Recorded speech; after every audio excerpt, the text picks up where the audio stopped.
Hello అండి, నా పేరు వచ్చేసి నీరజ. నేను హిటాచి వంటరాల వర్క్ చేస్తాను, ఫైనాన్స్ సైడ్. మా హస్బెండ్ పేరు వచ్చేసి జే సురేష్. తను వాల్యూ ల్యాబ్స్లో ప్రోగ్రామ్ మేనేజర్. నాకు ఇద్దరు అమ్మాయిలు. పెద్ద అమ్మాయి పేరు వచ్చేసి అక్షయ, తను 8th class global Indian international స్కూల్లో చదువుతున్నారు ఇద్దరు కూడా. చిన్న అమ్మాయి పేరు వచ్చేసి అనన్య, తను 7th క్లాస్లో చదువుతోంది. మెయిన్ అయితే టెర్రస్ గార్డెనింగ్ స్టార్ట్ చేయడానికి నా పిల్లలే కారణము. అది మనము మన టెర్రస్ గార్డెన్ చూసేటప్పుడు అన్నీ వివరంగా చెప్తానండి. ఇప్పుడు మా టెర్రస్ గార్డెన్ చూపిస్తాను, పదండి వెళ్దాము.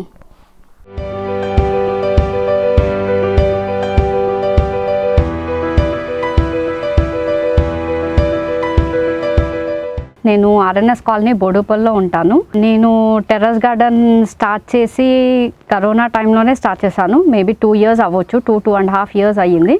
అండ్ నా ఇన్స్పిరేషన్ వచ్చేసి నేను నా పిల్లలనే చెప్పాలి. ఎందుకంటే పిల్లలకి యాక్చువల్లీ పెద్దవాళ్ళ ఇన్స్పిరేషన్ ఎవరో ఉంటారు, బట్ నాకు వచ్చేసి స్టార్ట్ చేయడానికి మెయిన్ రీజన్ అయితే నా పిల్లలు. మా మదర్ వాళ్ళ ఫ్రెండ్ వాళ్ళ ఇంట్లో ఇలాగే చెట్లను చూసి వాళ్ళు ఇన్స్పైర్ అయిపోయి ఎంబడే మా హస్బెండ్ వెనక లేదు మనం కూడా పెట్టాలి అని చెప్పేసి చిన్నవి ఏవో వేస్ట్ డబ్బాలు ఉంటాయి కదా, ప్లాస్టిక్ డబ్బాలు, అందులో లైక్ టమాటో, అప్పటికప్పుడు ఏవో టమాటోలు అవి ఇవి పెట్టడం స్టార్ట్ చేశారు. వర్షాకాలం అవ్వడం వల్ల అది బాగా ఏమంటారు సాప్లింగ్స్ మొలకలు వచ్చేసాయి. సో దానికి వాళ్ళు చాలా హ్యాపీగా ఫీల్ అయిపోయి మేము ఇన్స్పైర్ అయిపోయి సరేలే స్టార్ట్ చేద్దాము, పిల్లలు అడిగారు కదా అని చెప్పి మేము ఒక 10 అలా, అంటే ఒక మంత్ ఒక 20 plants, ఒక మంత్ ఒక 20 plants అలా చేసి అది కాస్త చాలా పెద్దగా అయిపోయింది. ఇప్పుడు ఆల్మోస్ట్ 250+ ఉన్నాయండి చెట్లు వచ్చేసి.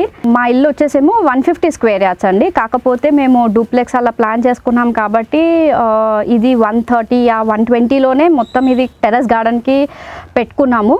అండ్ ఇది మొత్తము అంటే లైక్ ఈ మధ్య అందరూ మడులు ప్లాన్ చేస్తున్నారు, కాకపోతే నేను మడులు ప్లాన్ చేయలేదు. ఎందుకంటే ఆల్రెడీ నాకు ఫస్ట్ కొన్ని పాట్స్, అంటే చాలానే పాట్స్ ఉన్నాయి. ప్లస్ ఏంటంటే ఫ్యూచర్లో కూడా ఇది యూజ్ అవుతుంది కదా అన్నట్టుగా నేను ఇలా స్టెప్ బై స్టెప్ పెట్టుకున్నాను. స్టెప్ బై స్టెప్ అక్కడ వచ్చేసి పెద్దది వచ్చేసేమో 1.5 feet ప్లస్ హైట్ వచ్చేసేమో 2 feet అలా ఉంటుంది, 1.5 feet ఉంటుంది హైట్. ఈ చిన్నది వచ్చేసేమో 1/2 feet ఉంటుంది అండ్ విడ్త్ వచ్చేసేమో 1/2 feet కన్నా కొంచెం ఎక్కువ ఉంటుంది. సో దట్ ఈ టబ్స్ ఇలా అంటే టబ్స్కి నా దగ్గర ఉన్న గ్రో బ్యాగ్స్కి సైజ్కి తగ్గట్టు నేను కన్స్ట్రక్షన్ చేయించుకున్నాను. తర్వాత ఇవి వచ్చేసేమో మొత్తం నేను 100 rupees, అంటే టమాటో ఇలాంటివన్నీ 100 rupees టబ్స్లలో పెట్టాను. ప్లస్ సింగిల్ ప్లాంట్ అయితే ఇప్పుడు టమాటోవే సింగిల్ ప్లాంట్ అనుకోండి, నేను 12x12 inches పెట్టుకున్నాను. అదే 100 rupees టబ్లో ఇలా అయితేనేమో ఒక 3 లేదా 4 అలా పెట్టుకున్నాను. ప్లస్ 15x15 ఉంది నా దగ్గర, 18x18 ఉంది. అంటే సైజ్కి తగ్గట్టు నేను అందులో కొన్ని ఎక్కువ పెట్టుకున్నాను. ఇప్పుడు 12x12 అంటే నేను ఓన్లీ సింగిలే పెట్టుకున్నాను. ప్లస్ ఇప్పుడు అక్కడ చూసినట్టయితే కర్డ్ బకెట్ ఉంది, 20 liters కర్డ్ బకెట్. అక్కడ నేను వంగ మొక్కలు పెట్టుకున్నాను. బాగానే ఉంది, గ్రోత్ అయితే బాగానే ఉంది. మళ్ళీ ఫ్రూట్స్కి అయితే చాలా పెద్దవే పెట్టుకోవాలి, ఎందుకంటే దానికి ప్లేస్ ఎక్కువ కావాలి కాబట్టి నేను 24 inches పాట్స్లలో లేదా డ్రమ్స్లలో 50 liters డ్రమ్స్లలో 100 liters డ్రమ్స్లలో పెట్టుకున్నాను. క్రీపర్స్కి ఏంటంటే డెప్త్ కన్నా ఎక్కువ దానికి పెద్దగా ఇలా విస్తరణ దాని రూట్స్కి విస్తరణ ఎక్కువ కావాలి కాబట్టి నేను ఇలా కూలర్ టబ్స్లలో నేను పెట్టుకున్నాను. మొత్తం క్రీపర్స్ అన్నీ నేను కూలర్ టబ్స్లలోనే పెట్టుకున్నాను. అండ్ లీఫీ వెజిటేబుల్స్కి వచ్చేసి పెద్ద డెప్త్ అవసరం లేదు, ఓన్లీ 1/2 feet లేదా ఇంత ఉంటే సరిపోతుంది కాబట్టి నేను 50 rupees టబ్స్లలో అన్ని లీఫీ వెజిటేబుల్స్ పెట్టుకున్నాను. అండ్ గ్రోత్ కూడా చాలా బాగుంది, అసలు ఎలాంటిది అంటే గ్రోత్ తక్కువ ఉంది అనడానికి మాత్రం ఎలాంటిది లేదు. అండ్ నేను ఈ సీడ్స్కి వచ్చేటప్పటికి నేను ఒక్క దగ్గర అని నేను చెప్పలేను. ఫస్ట్ అయితే నేను స్టార్ట్ చేసినప్పుడు అయితే నేను లోకల్ మార్కెట్లో అలా తెచ్చుకున్నాను, బట్ దాని సక్సెస్ రేట్ చాలా తక్కువ ఉంది. తర్వాత నేను సాయిలీల గారు ఆన్లైన్లో నేను సేల్ చేస్తున్నాను అన్నప్పటి నుంచి నేను చాలా వరకు అంటే like different varieties, long yard beans కానివ్వండి, వెల్వెట్ బీన్స్ కానివ్వండి, లేదా సొర కానివ్వండి, బీర, గుత్తి బీరకాయ, లేదంటే లీఫీ వెజిటేబుల్ సీడ్స్ అన్నీ నేను మోస్ట్లీ తన దగ్గరే తీసుకున్నాను. అండ్ సక్సెస్ రేట్ అయితే చాలా బాగుంది, అంటే లైక్ ఇది రాలేదు అనడానికి మాత్రం లేదు. ప్లస్ నేను హ్యాపీ గార్డెనర్స్ గ్రూప్లో, వాట్సాప్ గ్రూప్లో ఎలిజబెత్ గారి వల్ల నేను జాయిన్ అయ్యాను. అక్కడ సీడ్స్ డిస్ట్రిబ్యూషన్ అనేది మా మధ్యలో, అంటే ఎవరి దగ్గర ఏది ఉందో అలా ఎక్స్చేంజింగ్ అనేది స్టార్ట్ అయ్యింది. సో అక్కడ నుంచి నేను ఆన్లైన్లో పర్చేస్ చేయడం ఆపేసి అక్కడ నుంచి నేను తీసుకోవడం జరిగింది. పూల మొక్కలు కానివ్వండి, లేదంటే కాస్మోస్, ఇలా వేరే ఉన్నాయి, డిఫరెంట్ వెరైటీస్ ఉన్నాయి. సో అందరం ఎక్స్చేంజ్ చేసుకుంటున్నాము. అండ్ అప్పారావు సార్కి అయితే నేను థ్యాంక్ యూ అని చెప్పాలి. నా ఒక్కదానికే కాదండి, వేరే వాళ్ళకందరికీ కూడా పోస్టల్ ద్వారా తను వంగవి అయితే ఆల్మోస్ట్ ఒక 5-6 వెరైటీస్, టమాటోస్ అయితే ఇంకా చెప్పొద్దు, చాలా వెరైటీస్ తను పోస్టల్ ద్వారా అందరికీ కొరియర్ చేసి పంపిస్తున్నారు. సో ఈ టమాటోలు ఇప్పుడు చూసినట్టయితే నా దగ్గర ఆల్మోస్ట్ అప్పారావు సార్ ఇచ్చిన సీడ్స్వే ఉన్నాయండి.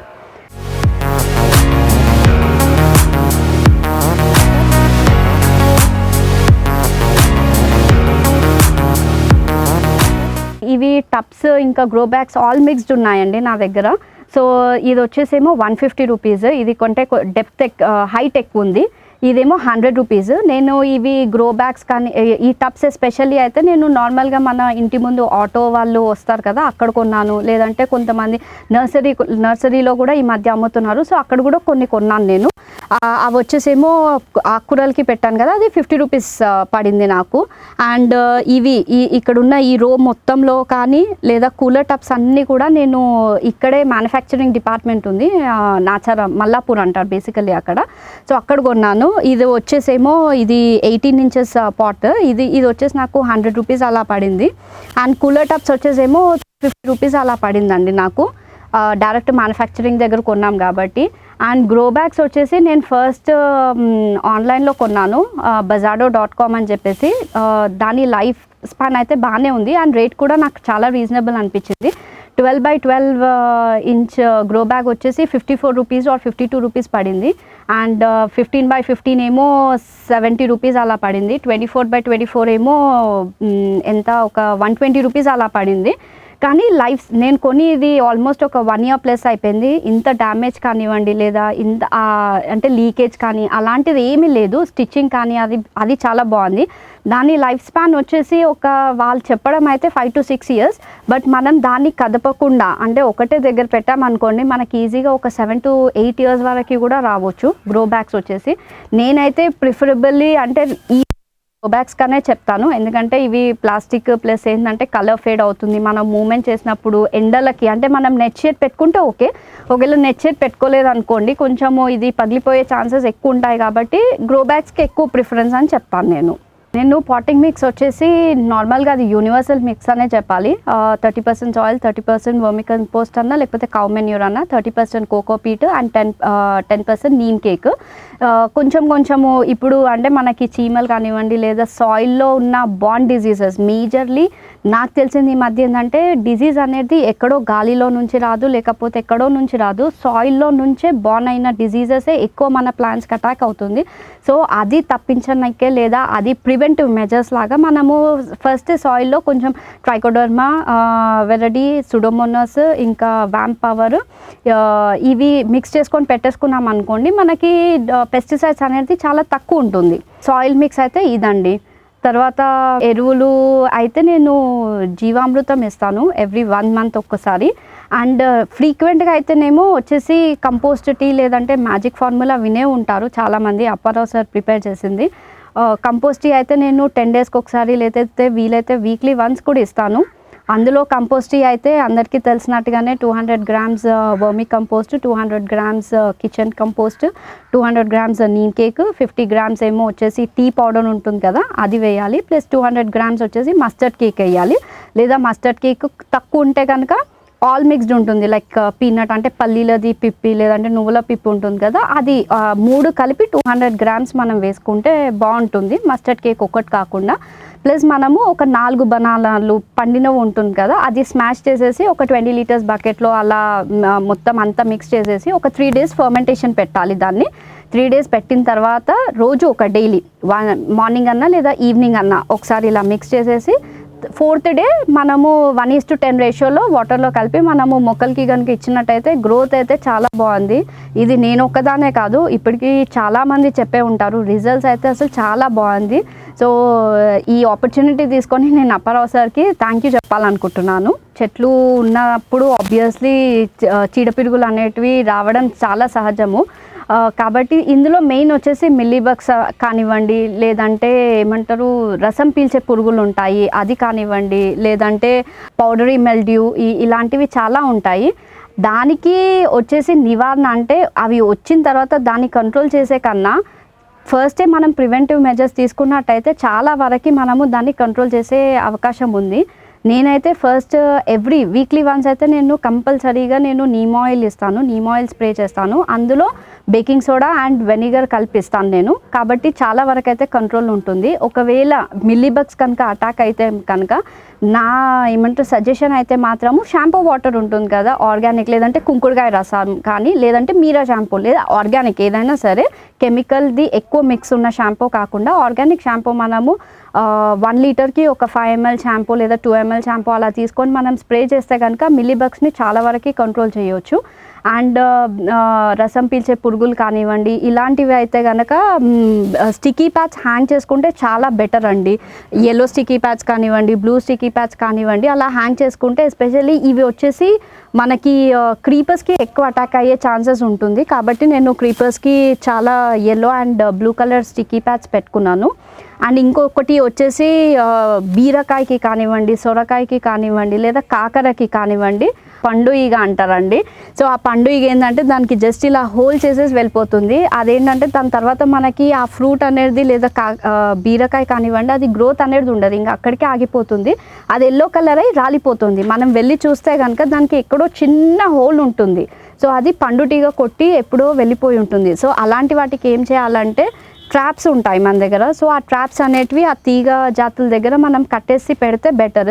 లేదా అది ఎక్స్పెన్సివ్, లేదా మాకు అంత అవసరం లేదు అనుకుంటే కనుక మనం ఏం చేయొచ్చు అంటే బీరకాయలకి కానివ్వండి, అది కొంచెం ఇంత సైజ్ అయిన తర్వాత నార్మల్లీ మనం కాటన్ క్లాత్ అంటే పల్చటి కాటన్ క్లాత్ కానివ్వండి, నెట్ ఉంటుంది కదా, అది ఆ కాయకి మనం లైట్గా ఇలా కట్ చేసి దానికి హ్యాంగ్ చేసేసాలి. అలాంటప్పుడు ఏంటంటే అది ఒక నివారణ టైప్ అనమాట. మనం ట్రాప్స్ పెట్టుకోలేని వాళ్ళకి మాత్రం ఇది ఒక సజెషన్.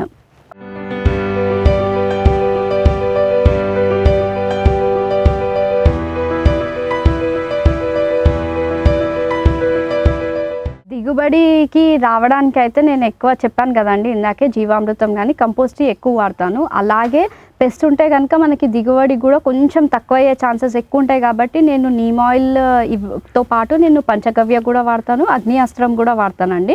పంచగవ్య వచ్చేసి 1 లీటర్కి 30 ml మనము మిక్స్ చేసి ఫిల్టర్ చేసుకోవాలండి. ఎందుకంటే అది ఆవు పేడతోని, ఆవు మూత్రంతోని ప్లస్ ఇలాంటివన్నీ మిక్స్ చేసి వాళ్ళు వాడతారు. కాబట్టి మనము దాన్ని ఫిల్టర్ చేసి కనుక మనము వాడినట్టయితే ఆకులు షైనింగ్గా ఉంటుంది, ప్లస్ అది ఒక ప్రివెంటివ్ మెజర్గా కూడా ఉంటుంది. ప్లస్ ఫ్రూటింగ్ అంటే ఫ్లవరింగ్ డ్రాపింగ్ కానీ అది కూడా తగ్గిపోతుంది పంచగవ్య వల్ల.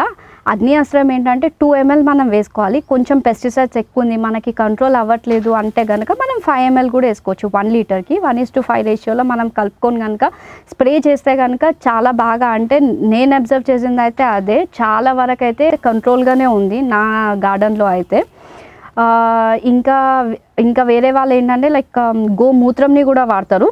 గోమూత్రము 1:10 రేషియోలో, లేదు అంటే ఒక 10 లీటర్స్ మనము గోమూత్రంని తీసుకొని అందులో ఒక 1/2 kg అలా లేదా 1 kg వేప ఆకుల్ని కలెక్ట్ చేసి మనం దాన్ని బాయిల్ చేయాలి. ఒక 15-20 minutes బాయిల్ చేసి అది చల్లార్చిన తర్వాత లేదా నెక్స్ట్ డేకి కానీ అది మొత్తం అలానే ఉంచేసి ఫిల్టర్ చేసి ఒక 1:5 రేషియోలో కనుక మనం స్ప్రే చేస్తే అది కూడా ది బెస్ట్ పెస్టిసైడ్స్ కంట్రోల్ అనే చెప్పాలి.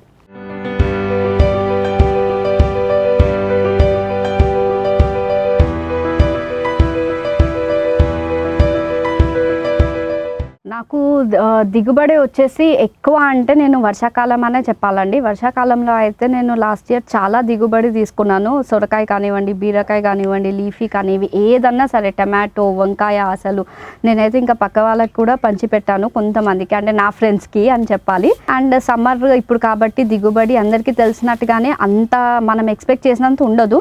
బట్ ఏంటంటే ఓకే, మన ఇంటి వరకు సరిపోయేంత వస్తుంది. ప్లస్ ఏంటంటే కొంచెం ప్రివెంటివ్ మెజర్స్గా ఏంటంటే షేడ్ నెట్ వేసుకోవడం కానీ, లేదా షేడ్ నెట్ వేసుకోలేని వాళ్ళు 2 times మార్నింగ్ అండ్ ఈవినింగ్ నీళ్ళు చెట్లకి పోయడం కానీ, అంటే అది ఎప్పుడు తేమగా ఉండడం చూసుకోవడం మనకి మెయిన్ ఇంపార్టెంట్ అండి. అండ్ ఫ్రూట్ ప్లాంట్స్కి కానివ్వండి లేదా వంగ కానివ్వండి, ఏదైనా సరే మనము వంగ అయితే మనకి తెలిసినట్టుగా ఒక 2 to 3 years వరకు మనకి అది ఫ్రూటింగ్ ఇస్తూనే ఉంటుంది.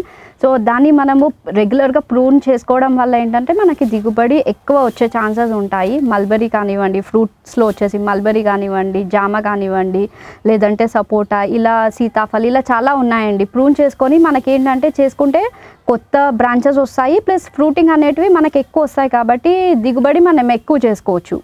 ఈ అవకాశం ఇచ్చిన రైతు నేస్తం వాళ్ళకి ధన్యవాదాలండి. ఈ వీడియో మీకు నచ్చితే లైక్ చేయండి, ఇతరులకు షేర్ చేయండి. వీడియోపై మీ అభిప్రాయాన్ని కామెంట్ రూపంలో తెలపండి. మరిన్ని వ్యవసాయ వీడియోల కోసం రైతు నేస్తం యూట్యూబ్ ఛానల్ ని సబ్స్క్రైబ్ చేయండి. పక్కనే ఉన్న గంట సింబల్ నొక్కి నోటిఫికేషన్స్ ద్వారా తాజా వీడియోల సమాచారం పొందండి.